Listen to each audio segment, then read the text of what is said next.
पवित्र श्रीमद् भागवत गीता, पवित्र चारों वेद, पवित्र कुरान शरीफ, पवित्र बाइबल, पवित्र गुरु ग्रंथ साहिब, पवित्र कबीर साहिब की वाणी में छुपे हुए गूढ़ रहस्य अर्थात तत्व को जानने के लिए कृपया अवश्य सुनिए जगत गुरु तत्वदर्शी संत रामपाल जी महाराज के मंगल प्रवचन। पुण्यात्मा, इस दास के ये वचन आपको सारे उठ पटांग से लगेंगे एक बार तो, लेकिन धैर्य से सुनते रहना। प्रमाण देखोगे गदगद हो जाओगे, दांतों तो उंगली दबाओगे कि बैठा दिया हमारे आचार्य और शंकराचार्यों ने सारा गलत ज्ञान सुना के। कख भी नहीं पता इन आचार्यों शंकराचार्यों, हमारे हिंदू धर्म के गुरुओं को आज तक, ऋषि में ऋषियों को सतयुग से लेकर आज तक इनको कख भी पता नहीं वेदों और गीता का। अब आपको दिखाते हैं श्रीमद् भगवत गीता, इसके अध्याय नंबर 2 का, अध्याय नंबर 2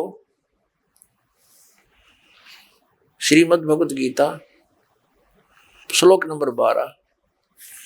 न तो ऐसा ही है कि मैं किसी काल में नहीं था, अथवा तू नहीं था, अथवा ये राजा लोग नहीं थे, और न ऐसा ही है कि इससे आगे हम सब नहीं रहेंगे। ये देखिएगा अध्याय नंबर 4 के, ये है गीता अध्याय नंबर 4 और श्लोक नंबर ये 5 है। यहां से इसका अनुवाद इन्होंने यहां किया है। हे परंतम अर्जुन, मेरे और तेरे बहुत से जन्म हो चुके हैं, उन सबको तू नहीं जानता, मैं जानता हूं।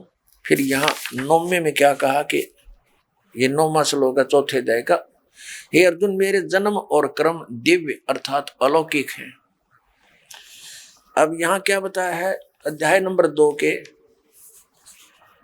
अध्याय नंबर 2 के श्लोक नंबर 17 में कहा कि अर्जुन, नाश रही तो उसको जान जिससे संपूर्ण जगत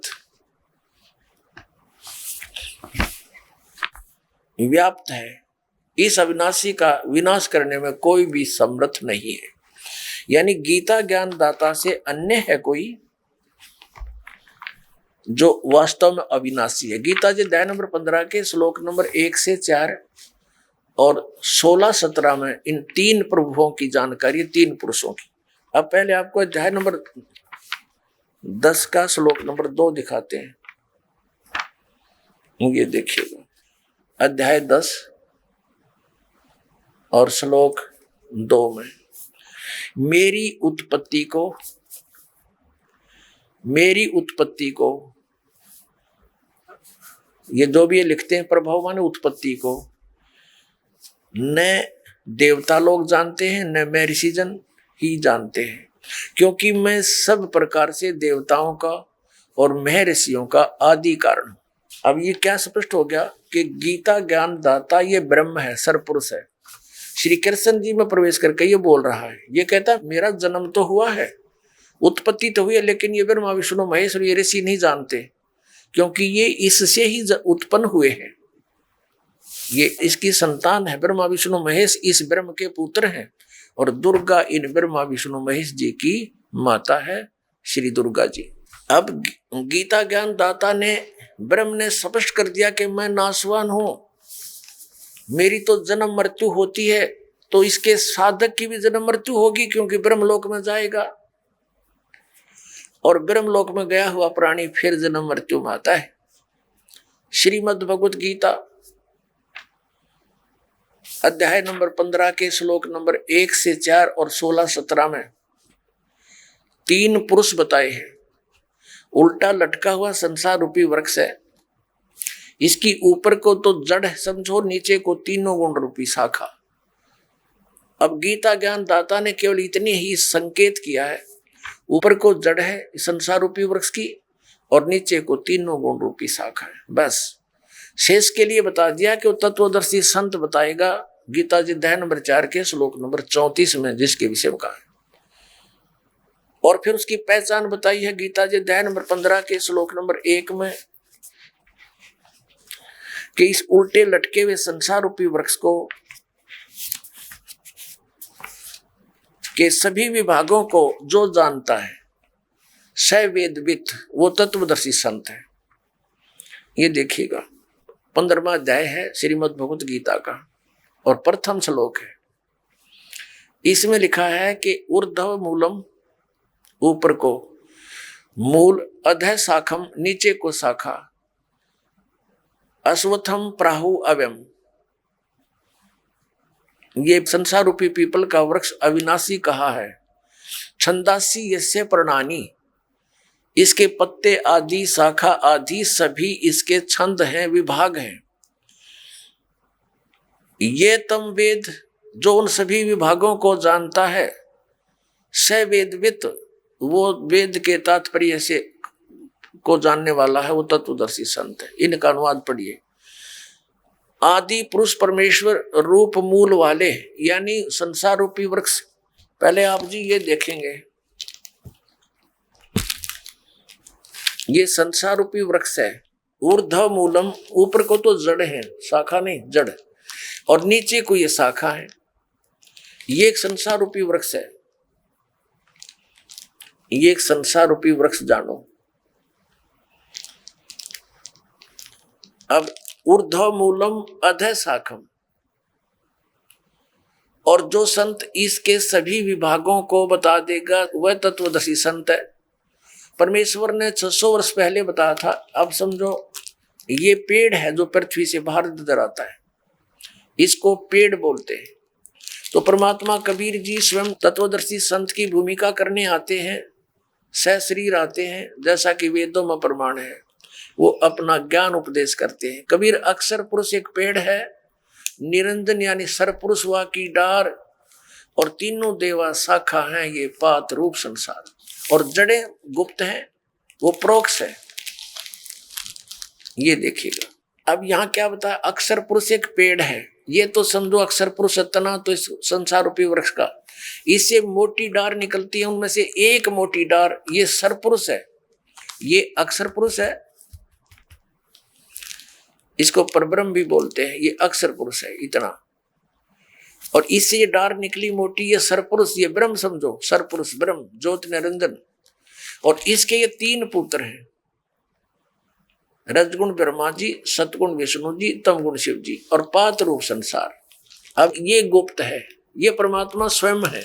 अब हम पढ़ेंगे श्रीमद् भगवत गीता अध्याय नंबर 15 के श्लोक नंबर 1 से 4 और 16, 17, इनमें कंसेप्ट क्लियर होगा। देखिएगा, ये 15वां अध्याय, ये आपने पढ़ लिया। प्रथम मंत्र, प्रथम श्लोक, ऊर्ध्व मूलम, जड़ तो ऊपर को, नीचे न शाखा। ये संसार रूपी पीपल का वृक्ष, अविनाशी वृक्ष समझो। छंदासी यस्य पर्णानि, यानी जड़ें, शाखा, पत्ते आदि इसके विभाग हैं। और ये तम वेद, जो उसको जानता है, स वेदवित।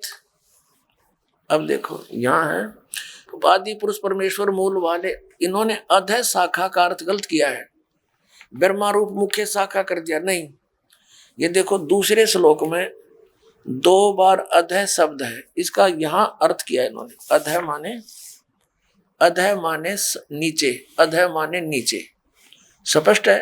अधः माने नीचे, अधः माने नीचे, तो यहाँ भी अधः ही लिखना था। ये इनको ज्ञान नहीं था, इसलिए विचलित हो जाते थे। ऊर्ध्व मूलम अधः शाखम, ऊपर ने जड़ और नीचे को शाखा वाला। ये संसार रूपी पीपल के वृक्ष को अविनाशी कहते हैं।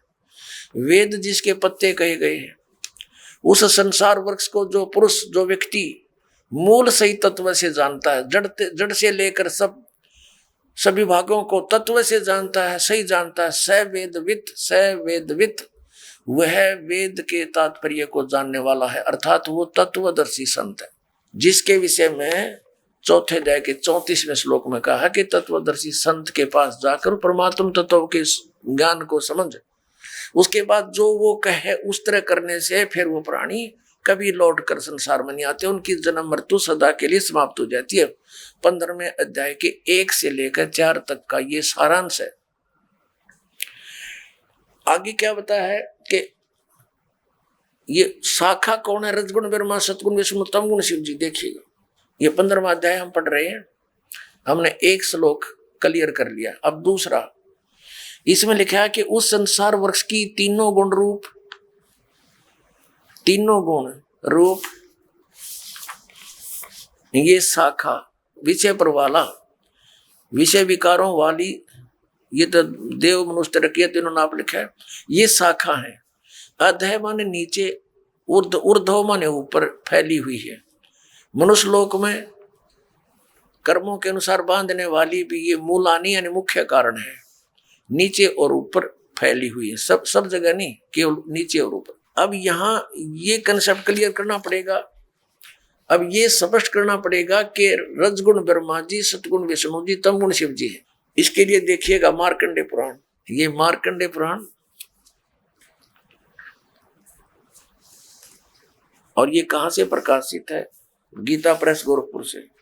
प्रकाशक मुद्रक हैं गीता प्रेस गोरखपुर, गोविंद भवन कार्यालय कोलकाता का संस्थान। संक्षिप्त मार्कंडेय पुराण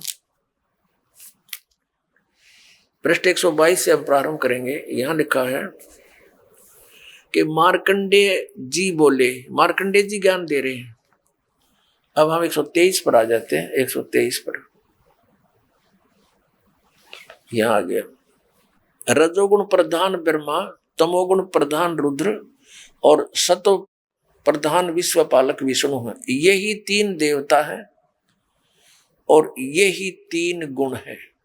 अपने आत्माओं, ये हमारे धर्म गुरु आचार्य शंकराचार्य मंडलेश्वर, इनमें से कुछ एक तो ठीक बताते हैं। जैसे इनसे कोई प्रश्न करता है कि क्या रजगुण ब्रह्मा, सतगुण विष्णु, तमगुण शिव जी हैं, जो बिल्कुल निष्पक्ष हैं, वो तो सही कह देते हैं कि हाँ बिल्कुल शास्त्रों में ऐसा ही लिखा है। और जो चतुरता दिखाते हैं, अपनी अज्ञानता का प्रतीक देते हैं, वो कहते हैं नहीं, ब्रह्मा विष्णु महेश कोई जड़ थोड़े ही है, और गुण तो जड़ है, लेकिन ये गुणी है, गुण नहीं है, गुणातीत है। बता अकल है इनमें। जैसे मिर्च है और मिर्च का गुण है मुंह जलाना। अब कोई न्यू कहे क्या मिर्च जो है मुंह जलाती है, वो कहे नहीं नहीं, मिर्च मुंह थोड़ा जलाती है, वो तो गुणी है, वो गुणों से रहित है। और मिर्च में गुण तो वही है, मुंह फूकने वाला। तो ऐसे ही ये चतुरता दिखाते हैं, क्योंकि इनका उद्देश्य ही जनता को भ्रमित करके अपना उल्लू सीधा रखना है। इनको जनता से कोई लेना देना नहीं, ऐसे व्यक्तियों को। लेकिन कुछ अच्छे भी हैं जो सच्चाई भी बताते हैं कि शास्त्रों में ऐसा ही लिखा है, और शास्त्र आपके रूबरू और कराते हैं। ये देखिएगा श्रीमद् देवी भागवत हिंदी टीका सहित भाग 1, इसमें संस्कृत भी साथ में है। देवी भागवतम सभाष टीकम सहमात्यम, खेमरा श्री कृष्ण दास प्रकाशन मुंबई। अब इसके तीसरे स्कंद पर हम आगे हैं। अथ श्रीमद् देवी भागवते भाषा टीका युक्ते तृतीय स्कंद प्रारंभते। इसके तीसरे स्कंद के 11वें पृष्ठ पर हम पढ़ेंगे। ये 11वां पृष्ठ है, ये 5वां अध्याय है, इसका 8वां श्लोक है। भगवान शंकर अपनी माता दुर्गा से कह रहे, हे माता, यदि हमारे ऊपर सदा आप दया युक्त हो तो हमको तमोगुण में किस प्रकार प्रदान किया है? ब्रह्मा रजोगुण और हरि सतोगुण युक्त किए हैं। फिर संस्कृत देखो, ये संस्कृत भी पढ़ेंगे हम, क्योंकि अब हम शिक्षित हैं।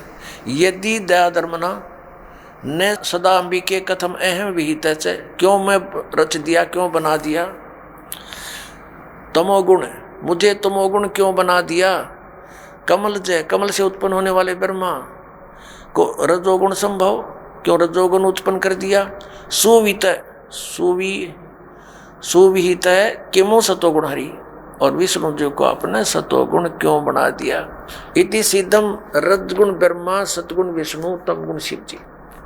तो परमात्मा कबीर देव जी ने, परमेश्वर ने स्वयं आकर यथार्थ ज्ञान दिया कि अक्षर पुरुष एक पेड़ है और सरपुरुष यानी निरंजन वा की डार, और तीनों देवा रजगुण ब्रह्मा सतगुण विष्णु तमगुण शिव जी, तीनों देवा शाखा हैं, ये पात्र रूप संसार है। अब हम इस पवित्र श्रीमद् भगवद गीता के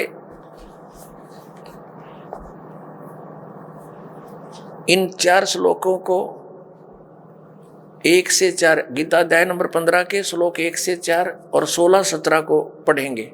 अब आसानी से समझ में आ जाएगा कंसेप्ट क्लियर हो गया। तीनों गुण, रजगुण ब्रह्मा है, सतगुण विष्णु, तम गुण शिव जी। अब देखिए गीता अध्याय नंबर 15 का और श्लोक नंबर हम 2 पढ़ रहे हैं। उस संसार रूपी वृक्ष की तीनों गुण रूप, रजगुण ब्रह्मा, सतगुण विष्णु, तम गुण शिव जी, ये विषय पर वाला शाखा। अब संस्कृत भी साथ पढ़ेंगे हम। ये तीनों शाखाएं हैं, विषय भोग तरह का दी शाखाएं, नीचे और ऊपर। अब नीचे और ऊपर कैसे? जैसे ये श्रीमद् भगवत गीता का ज्ञान पृथ्वी लोक पर बोला जा रहा था, नीचे पाताल लोक पर, ऊपर स्वर्ग लोक पर। इन 3 लोकों पर ही इन ब्रह्मा जी, विष्णु जी और शिव जी का आधिपत्य है।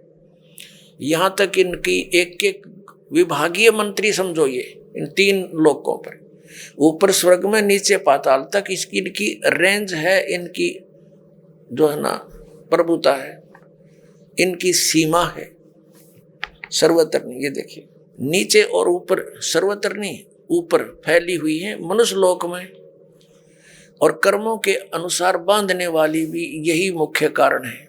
नीचे और ऊपर ये व्याप्त है। अब तीसरे में क्या बताया है कि इस संसार वृक्ष का गीता ज्ञान दाता ब्रह्म है, श्री कृष्ण जी में बोल रहा प्रवेश करके।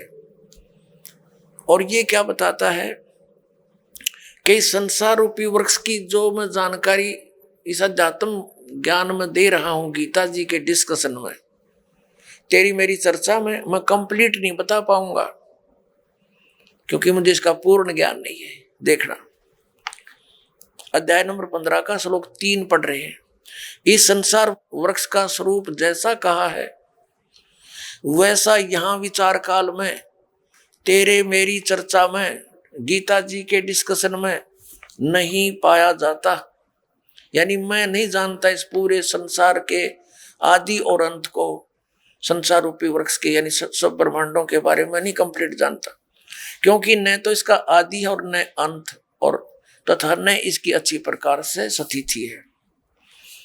इसलिए इस सुविरुद्ध मूलम यानी जड़ जो है वो परमात्मा है, वो अविनाशी है, उसका लोक भी अविनाशी है। अति दृढ़ मूल वाले यानी इस अविनाशी मूल वाले संसार रूपी पीपल के वृक्ष को, दृढ़ेन माने दृढ़, असंग शस्त्रेण का अर्थ इन्होंने कर दिया वैराग रूप शस्त्र द्वारा नहीं, तत्व ज्ञान रूपी शस्त्र द्वारा काट कर यानी अच्छी तरह समझ कर। अब चौथे में क्या कहा है, 15वें अध्याय का 4था श्लोक। उसके पश्चात उस परम पद रूप परमेश्वर को भली भांति खोजना चाहिए, जिसमें गए हुए पुरुष फिर लौटकर संसार में नहीं आते, और जिस परमेश्वर से इस पुरातन संसार रूपी वृक्ष की प्रवृत्ति विस्तार को प्राप्त हुई है, उसी आदि पुरुष नारायण यानी परम अक्षर ब्रह्म की शरण में मैं हूं। इस प्रकार दृढ़ निश्चय करके उस परमेश्वर का ही मनन और निधि ध्यान करना चाहिए। अब इसमें क्या स्पष्ट हो गया कि गीता ज्ञान दाता कहता है कि मैं कंप्लीट नॉलेज नहीं रखता, और तत्वदर्शी संतों के पास जाकर उनको समझ, उसके पश्चात परमेश्वर के उस परम पद की खोज करनी चाहिए, जहां जाने के बाद साधक लौटकर फिर कभी संसार में नहीं आते, यानी उनका पूर्ण मोक्ष होता है। गीता ज्ञान दाता अपनी स्थिति स्पष्ट करते हुए गीता अध्याय नंबर 2 के श्लोक 12 में, गीता जी अध्याय नंबर 4 के श्लोक 5 और 9 में, गीता अध्याय नंबर 10 के श्लोक नंबर 2 में स्पष्ट करता है कि अर्जुन तेरे और मेरे बहुत जन्म हो चुके हैं, तो नहीं जानता मैं जानता। इससे सिद्ध है कि ये तो नासवान है, स्पष्ट हुआ। और ये भी स्पष्ट हुआ कि ब्रह्म है जो गीता जी बोल रहा, श्री कृष्ण जी में इसका ओम नाम है, ओम नाम के जाप से ब्रह्मलोक प्राप्ति होती है। ब्रह्मलोक में गए हुए प्राणी भी जन्म मृत्यु में ही रहते हैं, तो ये ब्रह्म की साधना से भी मोक्ष प्राप्त नहीं हो सकता, वो स्थान प्राप्त नहीं हो सकता जहां जाने के बाद साधक कभी लौटकर संसार में नहीं आते। वो कौन है? वो परम अक्षर ब्रह्म की साधना करने से। जैसे गीता जी अध्याय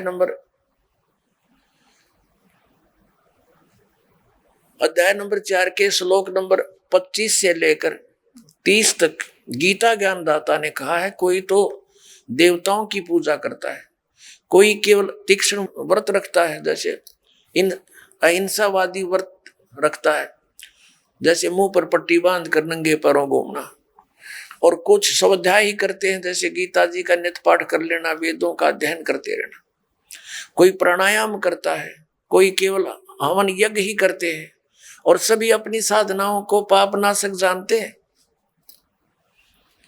यदि उनको ये पता चल जाए कि ये पाप नाशक नहीं है तो सब कोई ना करे उनको। ये साधक उसी समय तक उस साधना को कर रहा है जब कोई इसका पता नहीं कि सही नहीं है, तब छोड़ देगा उसी दिन। तो इसके लिए बताया कि चौथे अध्याय के 32वें श्लोक में कि इस प्रकार की जो 25 से लेकर और 30 तक जिन श्लोकों में जानकारी दी है, इस प्रकार की बहुत सारे धार्मिक यज्ञों की, धार्मिक अनुष्ठानों की जानकारी सच्चिदानंद घन ब्रह्म की वाणी में विस्तार से कही गई है। अब सच्चिदानंद ब्रह्म की वाणी, क्योंकि वो परमात्मा सतलोक से चलकर आता है, अपने मुख कमल से उपदेश देता है, ज्ञान सुनाता है, वो सूक्ष्म वेद होता है, वो तत्व ज्ञान होता है।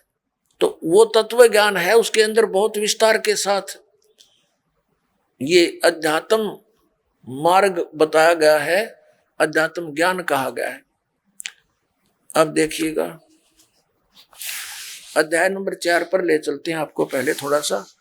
श्रीमद् भगवद गीता अध्याय नंबर 4 और श्लोक नंबर 25 में दूसरे योगीजन देवताओं का पूजन रूप यज्ञ मन धार्मिक अनुष्ठान भली भांति किया करते हैं, प्रउपासते यानी पूजन करते हैं, और अन्य योगीजन ब्रह्म साधना करते हैं, इसका यह अर्थ है। और 26 में कहा कि अन्य योगीजन श्रोत्र आदि समस्त इंद्रियों को संयम रूप अग्नि में हवन किया करते हैं, दूसरे शब्द आदि करते रहते हैं। ये समस्त विषयों को इंद्रिय रूप यज्ञ अग्नि में हवन किया करते हैं। 27 में लिखा है कि दूसरे योगीजन इंद्रियों की संपूर्ण क्रियाओं और प्राणों की समस्त क्रियाओं को ज्ञान से प्रकाशित आत्म संयम रूप अग्नि में हवन किया करते हैं, यानी कुछ तो अपने इंद्रियों को ही संयम करने में लगे रहते हैं। 28 में कहा है कि कई पुरुष द्रव्य संबंधी यज्ञ करते हैं, यानी तब भंडारे कर दिए, कांबड़ बांट दिए, कोई मंदिर बनवा दिया, इस तरह करते रहते हैं, और कुछ तपस्या करते रहते हैं। तो कहने का भाव ये है कि अब हम 32 पर आते हैं, अपने मतलब की बात लेते हैं। ये गीता अध्याय नंबर 4 के श्लोक नंबर 32 में क्या कहा है, इसमें क्या है कि एवं बहुविधा यज्ञा वितता ब्रह्मणे मुखे। ये ब्रह्मणे शब्द लिखा है, यह इन्होंने अनुवाद गलत कर दिया। कर्मजान विदितान सर्वान एवं ज्ञातवा विमोक्ष से। इस प्रकार और भी बहुत तरह के यज्ञ माने धार्मिक अनुष्ठान ब्रह्मणे मुखे, इन्होंने वेद की वाणी में कर दिया, ये गलत कर दिया। यहां देखिएगा अध्याय नंबर 17 के और श्लोक नंबर 23 में यही ब्रह्मणे शब्द है इसके अंदर। श्रीमद् भगवद गीता अध्याय नंबर 17 का श्रीमद् भगवद गीता और श्लोक नंबर 23 में ओम तत्सत इति निर्देश है ब्रह्मणे तिर्विद समर्थ है ब्राह्मणा तेन वेदा च यज्ञा च विहिता पुरा। इसका अनुवाद इन्होंने क्या कि ओम तत् तत् सत सत, ओम तत्सत ऐसे ही है। 3 प्रकार का ब्रह्मणे माने सच्चिदानंद घन ब्रह्म का नाम कहा है। ब्रह्मणे का अर्थ सच्चिदानंद घन ब्रह्म समझो। अब यहां आ जाते हम फिर गीता जी के चौथे अध्याय के हम फिर 32वें श्लोक में आते हैं। 32वें श्लोक में अब ये ब्रह्मणे जो मुख्य लिखा है इन्होंने यहाँ गलत अनुवाद कर दिया।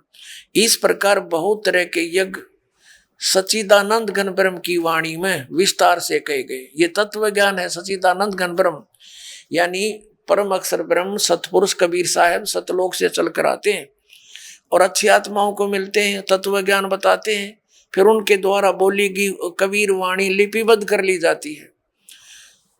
तो उस कबीर वाणी में यानी सच्चिदानंद घन ब्रह्म की वाणी में जो उनके मुख कमल से बोली गई है, उसमें वो ज्ञान तत्व सब धार्मिक अनुष्ठानों की जानकारी पूर्ण रूप से विस्तार से कही गई है। वो तत्व ज्ञान है। उसको जानने के बाद फिर सभी कर्मों से मोक्ष प्राप्त हो जाता है। फिर चौथे अध्याय के 34वें श्लोक में कहा है, देखिएगा, ये देखना, चौथे अध्याय का 32वां श्लोक कंप्लीट पढ़ते हैं, अब समझ में आएगा।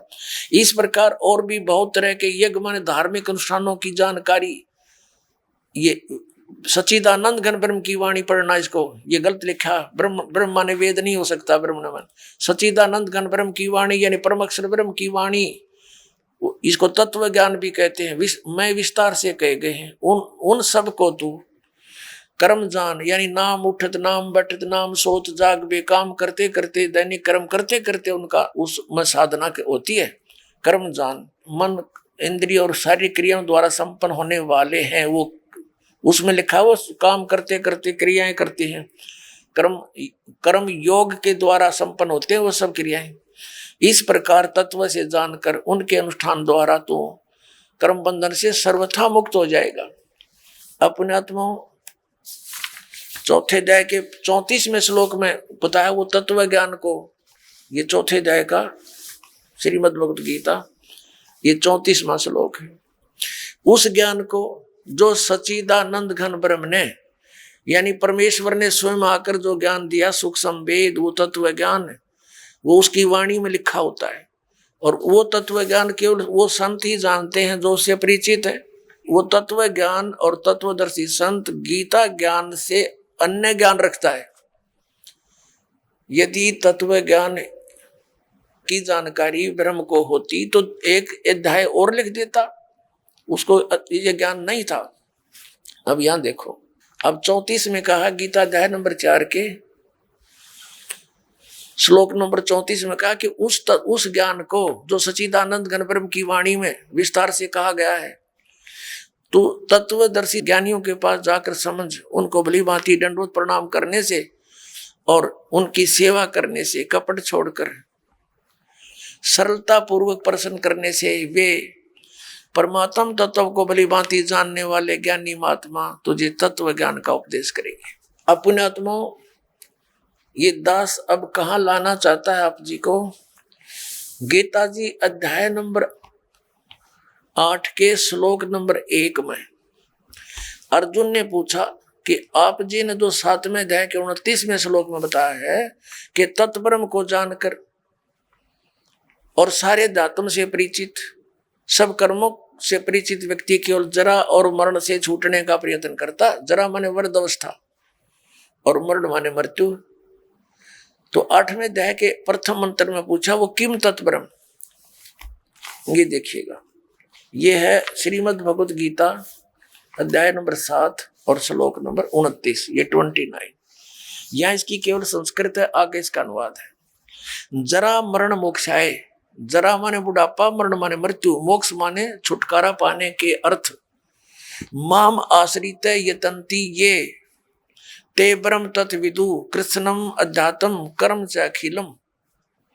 इसका अर्थ है कि माम आश्रित, मैंने जो तुझे बताया है इस ज्ञान को आश्रित जो कर लेगा, तत्वदर्शी संतों को खोज लेता है, वह जरा मरण के मोक्ष के लिए ही यतंती प्रयत्न करते हैं। वे तत्ब्रह्म को और संपूर्ण वो तत्ब्रह्म को जानते हैं और सारे अध्यात्म ज्ञान को और सब कर्मों को से परिचित है। ये देखिएगा, यह अनुवाद है 7वें अध्याय के 29वें श्लोक का। जो मेरी शरण होकर आश्रित है, इसका अर्थ तो ये दास ने जो बताया वही सही है कि मेरे इस ज्ञान का आश्रय कर ले, कि तत्वदर्शी संत की खोज कर ले, उसके बाद उससे प्राप्त ज्ञान के आधार से जो केवल जरा और मरण से छूटने का ही प्रयत्न करते हैं, वे उस तत्ब्रह्म से और सारे दात्म ज्ञान से और सब कर्मों से परिचित हैं। देखिए अब 7वें अध्याय का 29वां श्लोक हम गीता जी का पढ़ रहे हैं। जो मेरे आश्रित माने शरण होकर जरा और मरण, जरा माने वृद्ध अवस्था, मरण माने मृत्यु से छूटने के लिए यत्न करते हैं, वे उस ब्रह्म को और संपूर्ण अध्यात्म को, ये देखो उस तत्व ब्रह्म, तत् ब्रह्म, उस ब्रह्म को, संपूर्ण अध्यात्म को और संपूर्ण कर्मों को जानते हैं। यहाँ 8वां अध्याय श्लोक होता प्रारंभ होता है। इसका प्रथम श्लोक है 8वें अध्याय का। इसमें पूछा है किम तत्ब्रह्म, आपने जिस इस तत्ब्रह्म के बारे में कहा है कि तत् ब्रह्म को, उस ब्रह्म को और सब संपूर्ण अध्यात्म को, संपूर्ण कर्मों को जानते हैं। यहाँ पूछा 8वें अध्याय के प्रथम श्लोक में किम तत्ब्रह्म और किम अध्यात्म, किम कर्म पुरुषोत्तम, किम अधिभूत च किम प्रोक्तम अधिदेवम किम उच्यते। इसका उत्तर ये है, 8वें अध्याय का प्रथम मंत्र है, वह ब्रह्म क्या है। ये प्रश्न किया है अर्जुन ने, इसका उत्तर दिया है 8वें अध्याय के 3रे श्लोक में। ये 8वें अध्याय का ये 3रा श्लोक है। वह परम अक्षर ब्रह्म है, परम अक्षर ब्रह्म है, 3रे श्लोक में उत्तर दिया। अपने आत्माओं, अब हम आते हैं गीता जी अध्याय नंबर 15 के श्लोक नंबर 16 और 17 पे। इससे सारा कंसेप्ट जो दास करना चाहता था क्लियर हो जाएगा। ये देखिएगा 15वें अध्याय का, ये गीता अध्याय नंबर 15 और यहाँ ये 16वां श्लोक है। इसमें 2 पुरुष बताए हैं, दिव्यम द्वौ इमौ पुरुषौ, 2 पुरुष, 2 प्रभु, 2 स्वामी, एक सर और एक अक्षर। इसको सर पुरुष कहो। इस दोनों पुरुषों को यहाँ लगा सकते हैं, सर पुरुष और अक्षर पुरुष। और यहाँ इनका अनुवाद, इनका अनुवाद देखते हैं। इस संसार में नाशवान और अविनाशी भी ये 2 प्रकार के पुरुष माने प्रभु, पुरुष माने स्वामी, भगवान कहे हैं। और सब प्राणियों के शरीर नाशवान है और जीवात्मा अविनाशी कहा जाता है। इसका भावार्थ ये है कि एक सरपुरुष तो ये ब्रह्म है, अक्षर पुरुष ये परब्रह्म है, सरपुरुष जो है ये ब्रह्म 21 ब्रह्मांड का स्वामी है, और अक्षर पुरुष ये 7 संघ ब्रह्मांड का स्वामी है। ये दोनों भी और इनके अंतर्गत जितने प्राणी हैं सब नाशवान है, लेकिन जीवात्मा तो किसी की भी नहीं मरती, वो तो विषय ही अलग है। अब ये स्पष्ट कर दिया, ये तो दोनों नाशवान है, सरपुरुष भी और अक्षर पुरुष भी। भले ही अक्षर माने अविनाशी होता है, लेकिन इसकी बहुत ज्यादा लंबी आयु है, जिस कारण से इसको अक्षर कह रहे हैं, लेकिन ये वास्तव में अविनाशी नहीं है। इसका कंसेप्ट 15वें अध्याय के 17वें श्लोक में स्पष्ट कर दिया कि उत्तम पुरुष तू अन्य और परमात्मा इति उदाहरते। देखना 15वें अध्याय का हमने 16वां पढ़ लिया, 17वां पढ़ेंगे। उत्तम पुरुष तू अन्य परमात्मा इति उदाहरते, यह लोग तरम आविष्य विवर्ती अवय ईश्वर है।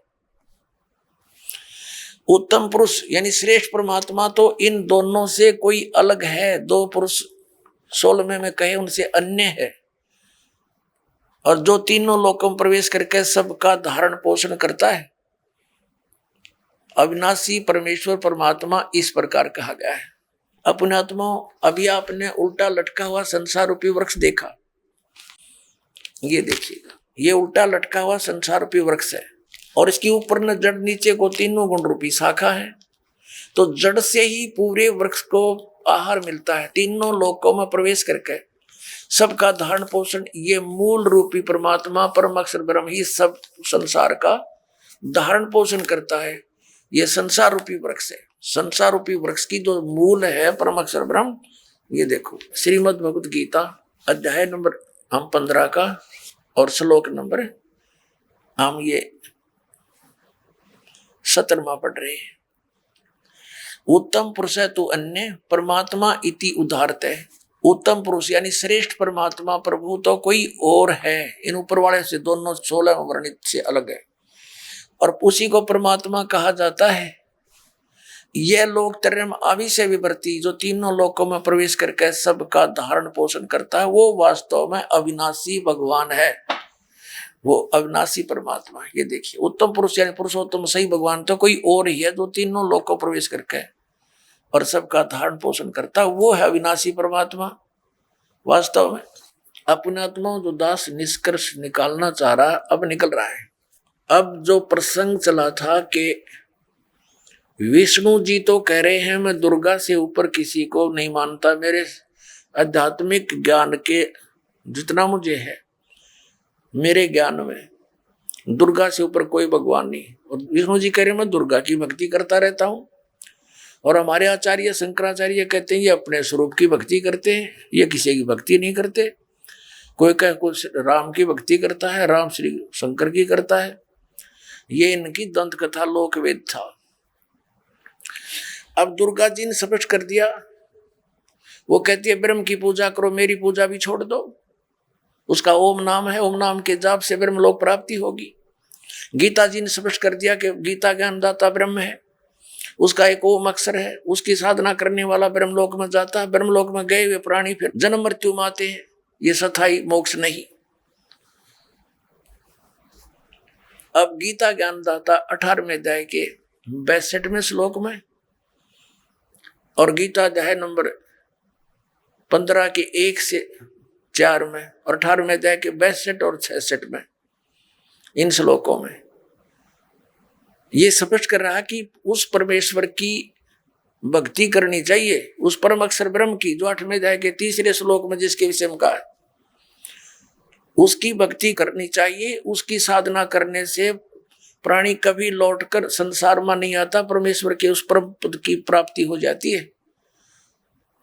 और गीता जी अध्याय नंबर 18 के श्लोक नंबर 62 में कहा कि तू सर्वभाव से उस परमेश्वर की शरण में जा, उसकी कृपा से तू परम शांति को और सनातन परम धाम को प्राप्त होगा, यानी फिर कभी जन्म मृत्यु नहीं होगी। अपनी इसने स्पष्ट कर दी, तेरी और मेरी जन्म मृत्यु सदा बनी रहेगी।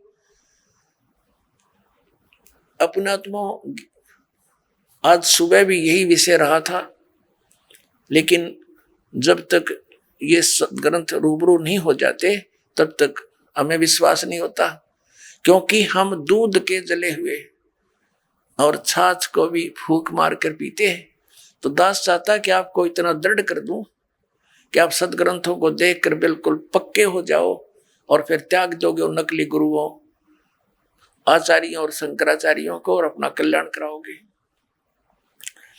अब देखिएगा, श्रीमद् भगवत गीता अध्याय नंबर 8 के श्लोक नंबर 3 में स्पष्ट हो गया कि वो परम अक्षर ब्रह्म है। श्रीमद् भगवत गीता अध्याय नंबर 15 के श्लोक नंबर 1 से 4 और 16-17 में स्पष्ट हो गया, अक्षर पुरुष उसका तना है, सरपुरुष डार है, तीनों गुण रजगुण ब्रह्मा सतगुण विष्णु तम गुण शिव जी, ये संसार रूपी वृक्ष की शाखा है। और ये भी स्पष्ट हो गया कि सबका धारण पोषण करने वाला और वास्तव में अविनाशी परमात्मा परम अक्षर पुरुष है, परम अक्षर ब्रह्म है। अब गीता अध्याय नंबर 8 के श्लोक नंबर 5 में और 7 में गीता ज्ञानदाता अपनी साधना के लिए कहता मेरी भक्ति कर। उसके लिए मंत्र इसने बता दिया 8वें अध्याय के 13वें श्लोक में कि मेरा एक ओम अक्षर है, नथिंग एल्स, और मेरी भक्ति करनी है तो ओम अक्षर है, तो मुझे प्राप्त होगा, लेकिन युद्ध करना पड़ेगा।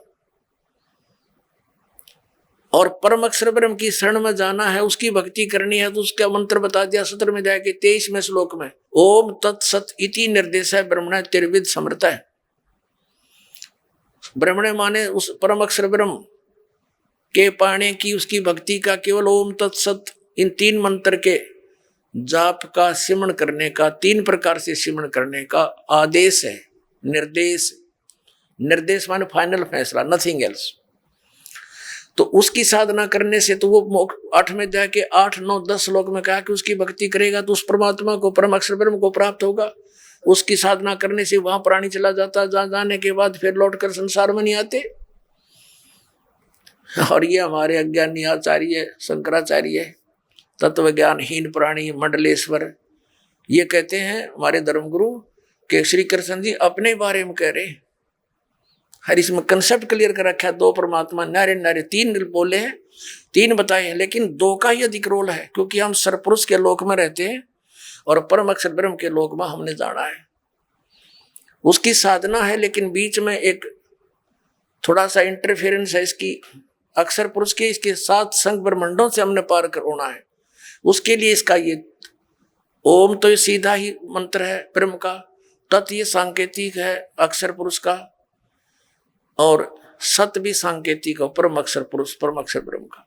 तो इन 3 मंत्रों के साधना से हम यहाँ से पूर्ण मोक्ष प्राप्त करके उस लोक में चले जाएंगे, जहां जाने के बाद साधक फिर कभी लौट कर नहीं आता। तो ये इस पूरी श्रीमद् भगवत गीता का निष्कर्ष आपके सामने। आप थोड़ा संकेत दिखा और देता, देखिएगा। श्रीमद् भगवत गीता अध्याय नंबर 8 के गीता अध्याय नंबर 8 का हमने यहां तक पढ़ लिया था कि वह परम अक्षर ब्रह्म है। ये तीसरे श्लोक में वह परम अक्षर ब्रह्म है जो गीता ज्ञान दाता से अन्य है। और यहां गीता ज्ञान दाता कहता है 8वें अध्याय के और ये 5वें श्लोक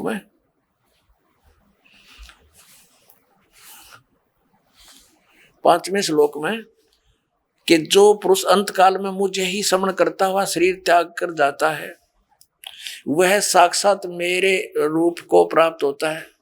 साक्षात रूप नहीं, मद भावम याति, मेरे वाले भाव में को प्राप्त होता है, इसमें कोई संशय नहीं। अब 7वें श्लोक में क्या कहा 8वें अध्याय के गीता जी, और 7वें में क्या कहा कि इसलिए अर्जुन तू सब समय में मेरा स्मरण कर और युद्ध भी कर। युद्ध तो करना पड़ेगा, मेरी शरण में रहेगा तो, और मुझ में अर्पण किए हुए मन बुद्धि से युक्त होकर निसंदेह मुझे ही प्राप्त होगा। अब 8वें में और 9वें में ये स्पष्ट कर दिया है। 8वें में गीता अध्याय नंबर 8 का श्लोक नंबर 8 हम पढ़ रहे हैं। हे पार्थ, यह नियम है परमेश्वर के अभ्यास योग युक्तेन, उस 3 मंत्र के जाप का अभ्यास करने वाला, दूसरी ओर न जाने वाले चित्त से निरंतर चिंतन करता हुआ मनुष्य परम दिव्यम पुरुष याति, उस परम अक्षर ब्रह्म को प्राप्त होता है। परम प्रकाश रूप दिव्य पुरुष को अर्थात परमेश्वर को ही प्राप्त होता है, जो गीता ज्ञान दाता से अन्य है। ये अब 9वें में यह कंसेप्ट भी क्लियर किया है कव्यम। अब यहाँ इसको नहीं छेड़ेंगे, हम स्पष्ट यही पढ़ेंगे। जो पुरुष सर्वज्ञ अनादि सबके नियंता यानी सबका मालिक, सूक्ष्म से अति सूक्ष्म सबका धारण पोषण करने वाला, अचिंत रूप, सूर्य के सदृश नित्य चेतन प्रकाश रूप यानी सूर्य की तरह तेजों में शरीर युक्त साकार, स्पष्ट है इसमें, अविद्या से अति परे सच्चिदानंद घन परमेश्वर का स्मरण करता है, उस परम अक्षर ब्रह्म का स्मरण करता है। अब 9वां आपने पढ़ दिया, 8वें अध्याय का अब 10वां पढ़ते हैं। वह भक्ति युक्त पुरुष यानी 3 मंत्र के जाप करने वाला, जिसमें एक ओम है, 2 तत्सत तत् और सत सांकेतिक है।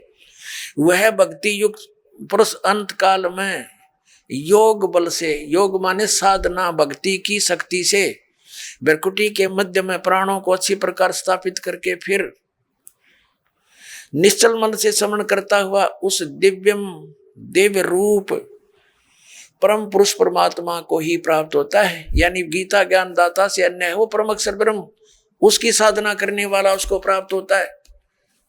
और ये अज्ञानी आचार्य और ये शंकराचार्य हमारे धर्म गुरु कहते हैं, श्री कृष्ण जी अपने विषय में कह रहे हैं और कोई परमात्मा नहीं, और कोई नहीं है। इन्होंने आज 5500 वर्ष हो गए श्रीमद् भगवत गीता और पुराणों को और वेदों को लिपिबद्ध हुए, इन्हें कख नहीं पता इसके बारे में। आचार्य का अर्थ गुरु होता है और गुरु अध्यापक होता है, जो सिलेबस से पूरा परिचित हो, मास्टर हो। और जिसने कख नहीं पता वो काय का टीचर, काय का आचार्य। ये डबो दिया सारा देश, हिंदू समाज को इन्होंने भूत बनवा के फिर उनने की पूजा करवाते हैं, श्राद्ध निकलवा का पोषण करते हैं लोग। अपनात्मा ये तो कंसेप्ट क्लियर हुआ कि श्रीमद् भगवत गीता अध्याय नंबर 18 के श्लोक नंबर 62 में और 66 में गीता ज्ञान दाता ब्रह्म है, सरपुरुष है, अपने से अन्य उस परम अक्षर ब्रह्म की शरण में जाने को कहता है। वो परम अक्षर ब्रह्म कौन है ये दास बताओगा। वो कबीर साहब है, वो काशी के अंदर धाणक रूप में, जुल्हे रूप में आया था, जिसको एक कवि कह करके हमने उनका इतिहास बंद कर रखा था। ये परम अक्षर ब्रह्म है। उन्होंने 600 वर्ष पहले वो ज्ञान दिया था जो आज हमारे सदग्रंथों में विद्यमान है। और ये हमारे आचार्य और शंकराचार्य श्री शंकर जी श्री विष्णु जी को अजन्मा अजरो अमर, इनके कोई माता पिता नहीं बताते। और पुराणों के अंदर इनके इतिहास में लिखा कि इनके माता पिता हैं, इनकी जन्म मृत्यु होती है और इनको ये भगवान बताते हैं। शिव पुराण के अंदर लिखा कि तुम ब्रह्मा और विष्णु तुम भगवान नहीं हो, तुमने अपने आप को भगवान मान लिया। अब पुणात्माओं, प्रसंग ये चला था कि हमारे धर्म गुरु शंकराचार्य आचार्यों और सतयुग से लेकर आज तक इन ब्राह्मणों यानी ऋषियों को तो ज्ञान कहाँ होगा, इनके भगवानों को ज्ञान नहीं। जिनको ये भगवान बताते हैं विष्णु और शंकर जी को और ब्रह्मा जी को, और इनको ये भगवान बताते हैं, ये मालिक बताते हैं, और ये भगवान नहीं है, ये प्रमाण है पुराण में। अभी कंसेप्ट क्लियर करते। ये है पवित्र शिव महापुराण। पुण्यात्माओं, एक समय श्री ब्रह्मा जी और विष्णु जी का आपस में युद्ध हो गया। किस बात पर युद्ध हो गया कि ब्रह्मा जी कहते हैं विष्णु जी को कि मैं तेरा पिता हूं, तेरा जनक हूं। विष्णु जी कहते हैं मैं तेरा पिता हूं, मैं तेरा जनक हूं।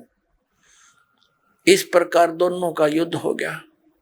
इनके दोनों के युद्ध को समाप्त कराने के लिए ऊपर से इनके पिता ने, इस ब्रह्म ने, सरपुरुष ने इनके बीच में एक सतम खड़ा कर दिया, लिंग, बहुत बड़ा पिलर तेजों में।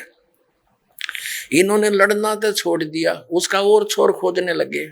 फिर यहाँ पर ये प्रकट हो गया शिव जी का रूप धारण करके। ये ऐसे छल करता है, इसने प्रतिज्ञा कर रखी है कि मैं अपने वास्तविक काल रूप में कभी किसी के सामने प्रकट नहीं होऊंगा।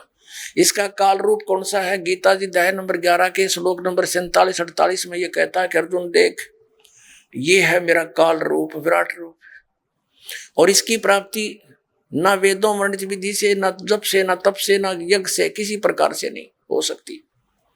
ये तो मैं अपना अनुग्रह करके तेरे ऊपर कृपा की है, तेरे से पहले इसको किसी ने नहीं देखा था और ना आगे कोई देख सकता। गीता जी अध्याय नंबर 7 के श्लोक नंबर 24-25 में ये कहता है कि ये मूर्ख जन समुदाय मुझ अव्यक्तम व्यक्तिम आपनम मनन्ते, मुझ अव्यक्त को मैं अपनी योग माया से छुपा रहता हूँ। ये मूर्ख जन समुदाय मुझे व्यक्ति रूप में आया हुआ कृष्ण मान रहे होंगे। I am not Krishna.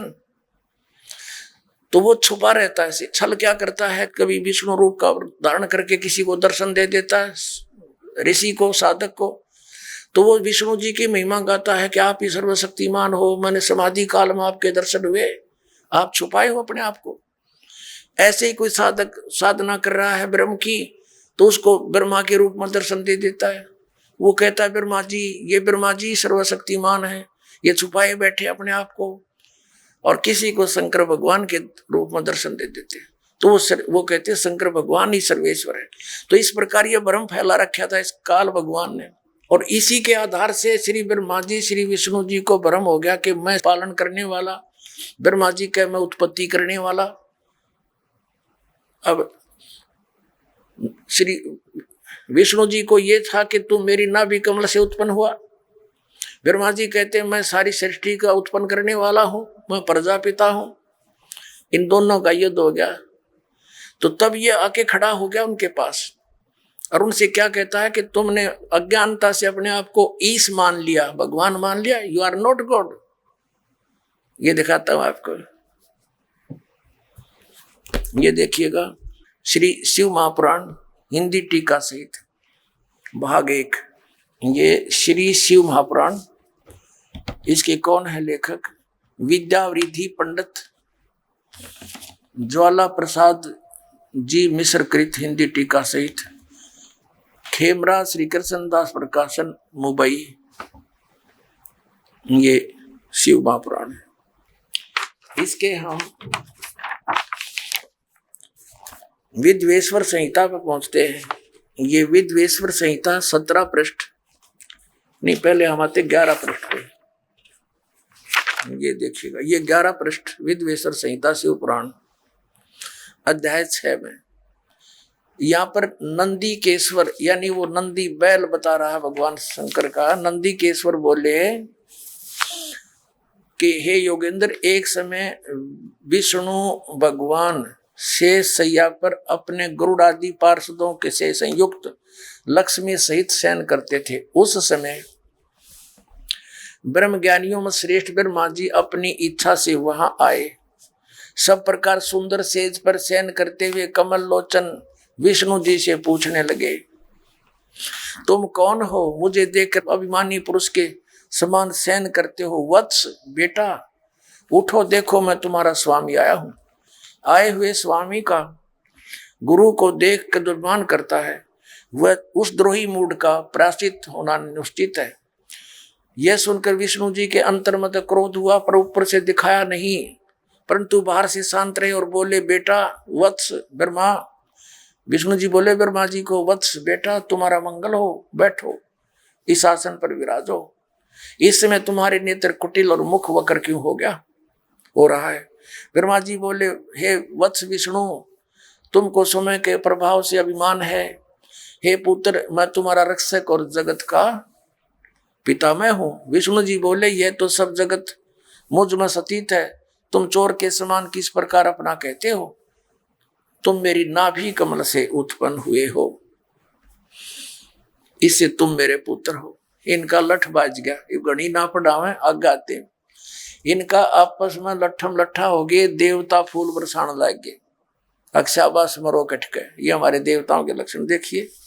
ये हम अब 11वां पृष्ठ पढ़ रहे हैं, अभी यहाँ नीचे आ गए हैं। यहाँ देखो विद्वेषर संहित का, मैं श्रेष्ठ हूँ, मैं स्वामी हूँ, ऐसा कहकर एक दूसरे को मारने की इच्छा से युद्ध करने में उत्सुक हुए। संपूर्ण देवता विमान में बैठकर उस महा अद्भुत युद्ध को देखने चले आए और आकाश में उनका ऊपर फूल बरसाने लगे। वारे देवताओं, वारे देवताओं, ये हमारे देवता। दो भाइयों का झगड़ा हो जा तो सभ्य व्यक्ति उनका छूट बीच बचावा करा कर कहीं लड़के ना मर जा। अरे ये देवता फूल बरसावा, मरो लड़के हैं, हो जाओ खत्म है तेरा गजब। इन इतिहासों को पढ़ते थे हम। अब ये काल आ गया, इनके बीच में शतम डाल दिया इनके पिता ने पिल्लर तेजों में बहुत। इसके और छोर को खोजने लगे, इन कुछ नहीं पाया, ब्रह्मा ने झूठ बोल दिया। ये कथा आप सुनते रहते हो। इसलिए इनके बीच में आ गया और फिर इनको क्या हिदायत देता है कि तुम भगवान नहीं हो, तुमने अपने आप को भगवान मान लिया। ये देखिएगा, ये देखिएगा शिव पुराण 17 पृष्ठ पर हम आगे। विद्वेश्वर संहिता है ये, विद्वेश्वर संहिता भाग 1 का अध्याय 9। अब यहाँ निंदिकेश्वर फिर बोले कि इस प्रकार जब वो दोनों नरम हो गए, भगवान ने नरम हुए ब्रह्मा विष्णु पर अनुग्रह करके, क्या बताया? उन दोनों की अज्ञानता और वैर को दूर करने के अर्थ दोनों से कहा कि मेरे सकल और निष्कल दो भेद से दो रूप है, परंतु और ईश्वर नहीं। इस कारण से दोनों उनके दो रूप नहीं हो सकते। पहला सतम रूप है और पीछे मूर्तिमान रूप धारण किया। इसमें ब्रह्म निष्कल और इस रूप गुण सगुण, मेरे दोनों रूप से और दूसरे के किसी के नहीं। अब इनसे क्या कहा? इस कारण से तुम दोनों को अथवा दूसरों को ईश तव की प्राप्ति नहीं हो सकती। तुमने ब्रह्मा और विष्णु ने अज्ञानता से अपने को ईश माना, भगवान मान लिया। ये बड़ा ही अद्भुत हुआ, ये बड़ा गलत हो गया। उसको दूर करने को ही मैं रण स्थान में आया।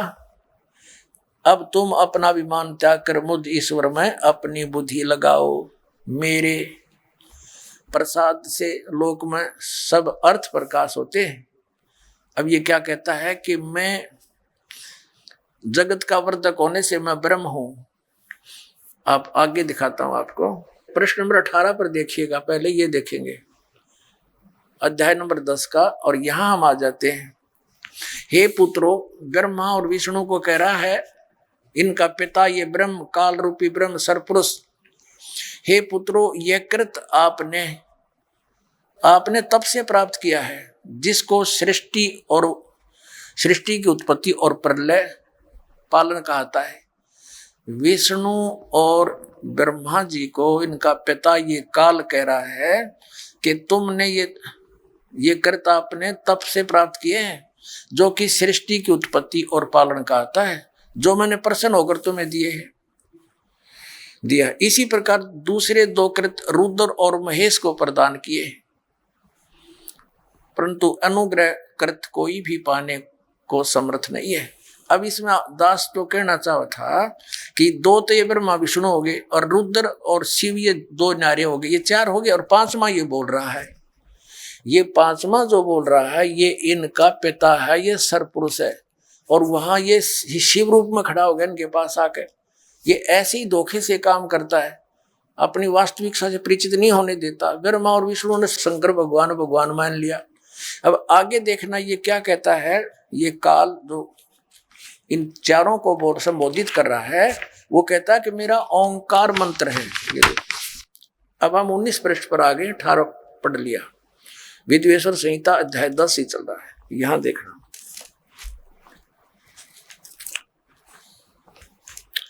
यहां इस कारण उस ज्ञान की सिद्धि के निमित्त ओंकार नामक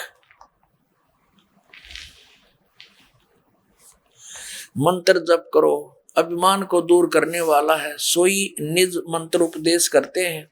यह ओंकार मेरे मुख से उत्पन्न होने से मेरे ही रूप का बोधक है, महामंगल करने वाला है। यह वाचक है, मैं वाच्य हूं। यह मंत्र मेरा आत्मा है, उसके स्मरण से मेरा स्मरण होता है।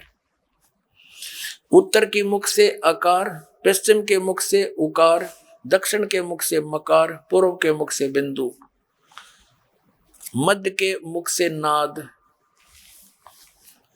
उत्पन्न हुआ। इस प्रकार 5 प्रकार से ये निर्गत हुआ। वह सब एक होकर ओम ऐसा एक अक्षर हो जाता है। यह सब नाम रूपात्मक। अब कहने का भाव ये है कि ये ओम एक अक्षर इस ब्रह्मा विष्णु महेश के पिता का है। ये हो गया स्पष्ट।